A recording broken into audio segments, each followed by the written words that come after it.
Hello students, how are you? Hope all of you are fine at your home. I am Mrs. Manpreet Kaur, your geography teacher from your California Public School.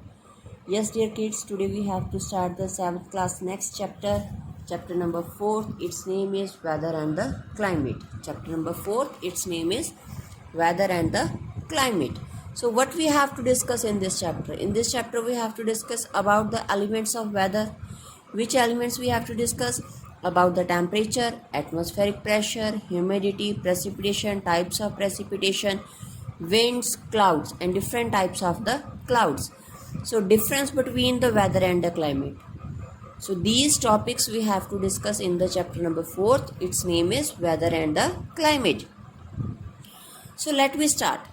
Our day-to-day life is mainly influenced by prevailing weather and climatic conditions से हमारी life effective होती है. Most of our economic activities are directly or indirectly influenced by the weather conditions.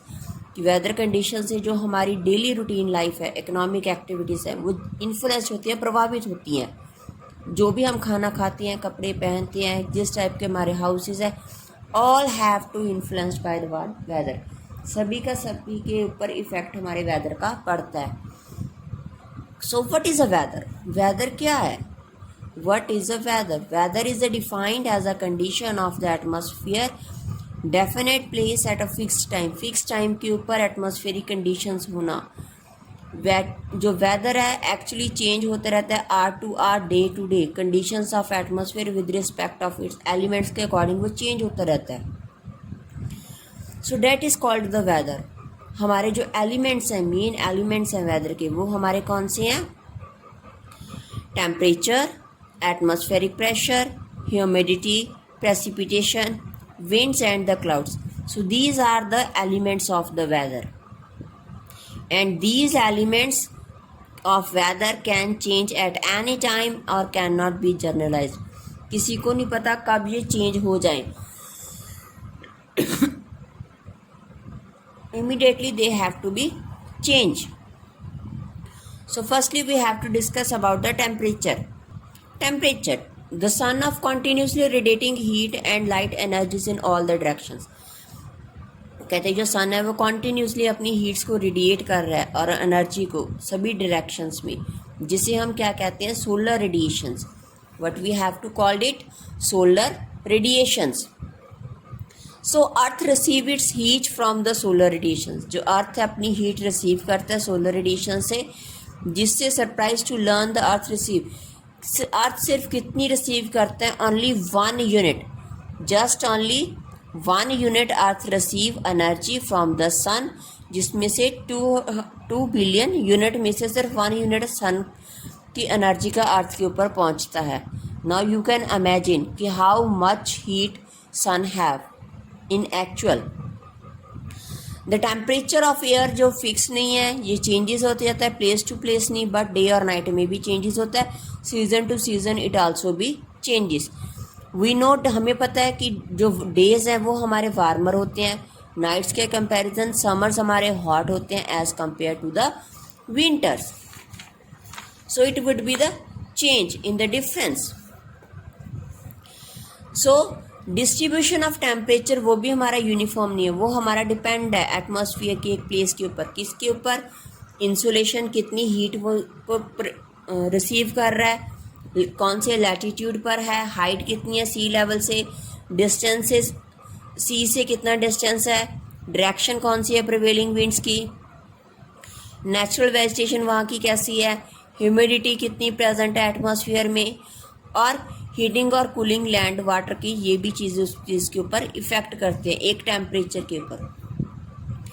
First is insulation. Important factor है जो हमारे distribution of temperature के ऊपर effect डालता है. Insulation, incoming solar radiations which reaches the surface. जो earth surface के ऊपर सोलर रेडिएशंस पहुंच रही हैं, that solar radiations are we have to called the insulation. That we have to call the insulation. So total amount of insulation received at the earth surface decreases from the equator. Equator के ऊपर insulation ज़्यादा होगी. जैसे जैसे हम poles की तरफ जाते जाएंगे वैसे वैसे जो इंसुलेशन है वो कम रिसीव होती जाएगी. सो मैक्सिमम जो इंसुलेशन है वो हमारी ट्रॉपिकल जोन के ऊपर हमें सबसे ज़्यादा मिलती है। नेक्स्ट, जो temperature also decreases in the same manner, temperature भी डिक्रीज होता है as we have to move towards the pole, जैसे जैसे हम पोल्स की तरफ जाते जाएंगे इन द नॉर्दर्न हेमिस्फीयर और इन द सदर्न हेमिस्फीयर, वैसे वैसे जो टेम्परेचर है वो लो होता जाएगा because the sun rays are the slanting, जो सन रेज है वो स्लांटिंग पड़नी स्टार्ट हो जाएंगी। जैसे ही सन रेज स्लांटिंग होगी वहाँ का टेम्परेचर ऑटोमेटिकली लो हो जाएगा।